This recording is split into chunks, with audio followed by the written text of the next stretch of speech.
Hey team, welcome back to the channel. Today we are here with part 5 of our Nutrition 101 series, talking about everyone's favorite topic, supplementation or SUPs. Everyone wants to know, what's the best protein powder? What should I have? How much should I have? What do you think of this? Can I take that? Frankly, I'm gonna stop everyone right now and be like, take a second.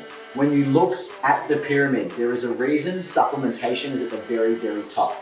Supplements only account for 5% of the overall order of importance, as well as boosting results when it comes to where it is that you want to go. The food that you have, the sleep that you get, the nutrition protocols, and the training that you do are well more important than how much powder or tablets you are ingesting. So when it comes to supplementation, there's a few different ways to think about it. I like to think of micronutrient supplementation to help support your vitamins A's, B's, magnesiums, your quality multivitamin, things like that. Then you've got your performance supplementation. So your pre-workouts, your protein powders, your creatine, all this stuff over here is popularized by social media, all of the influencers, the stuff that you see on YouTube. That's generally where it kind of goes to. More often than not, as a coach, I'm pulling more powders and tablets off people than giving them, okay? So with supplementation, I'm only going to talk about a few key ones that I think are extremely important, and anything outside of that, please check in with your nutritional professional to see if that is actually the right fit for you. So first up, we've got protein powder. Everyone knows about protein powder. It is a phenomenal resource or supplement that you can use for convenience, for just bolstering that little bit of extra protein if your nutritional literacy is not quite there, or you had a really long day and haven't been able to eat. A scoop or two of protein powder with either water or almond milk or something, knock it back, phenomenal. You can get, there's a few different types of protein that you're gonna see out there. You've got whey protein, you've got casein protein, you've got plant-based protein, and then within those three, there's a whole different subsets. So whey protein comes from milk, casein protein comes from milk, plant-based can come from an assortment of different types. You've got your peas, your pumpkin, your brown rice. I am really, really keen to enjoy plant protein and personally love to move that way. I have found the industry hasn't quite gotten there yet with the taste. It can be a bit earthy, but if you chuck it in some yogurt or some almond milk, it's not too bad. Knock it all back. With that, we don't want to rely on protein powder. It is a quick fix, or it's a small little top up. A scoop of protein or two is not a substantial meal replacement in and of itself. A few basics when picking up your protein powder.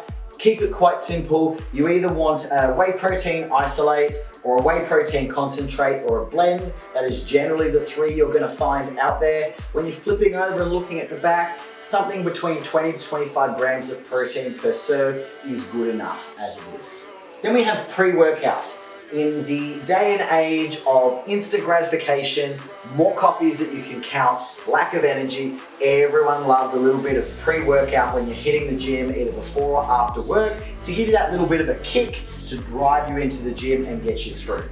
Pre-workout generally centers across one of three focuses. You can get them all together, but generally people pick their pre-workout based on one of these. There is the muscle pump. So that big swelling that you feel when your arms are gonna burst, that is a pre-workout with vasodilators.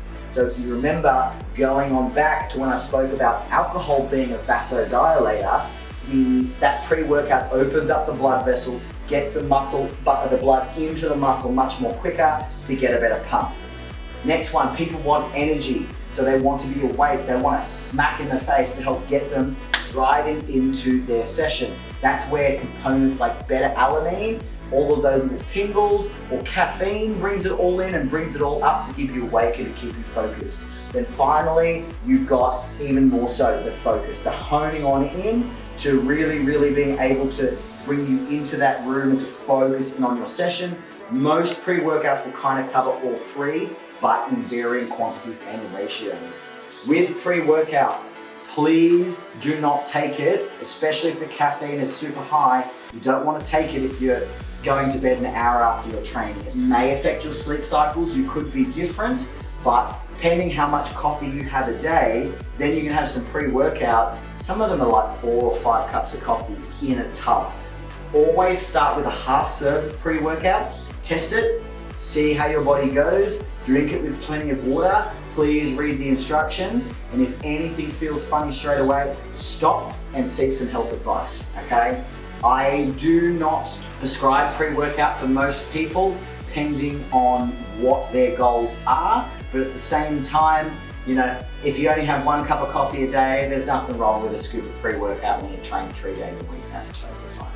Then if we look more over to the micronutrient area of supplementation, I will always advocate for 2 particular types. One is a really good multivitamin, something that's not a giant horse tablet filled with crap. There are a lot of good brands out there. I'm not endorsed by any of them whatsoever, but looking at like Thorne supplements or Bioceuticals, some great stuff there. Go and ask your pharmacist, go and ask your local supplementation shop, see what they've got on offer, but try and stay away from some of the generic things you might see at your local supermarkets, because a lot of them are filled with a lot of just crap and fairy dusted ingredients. There is not enough of what's actually in there to get the result that you want. And secondly, I'm always going to advocate for a strong magnesium powder or tablet. Is entirely up to you. Magnesium is fantastic for a multitude of reasons. 1, it's great to help with sleep.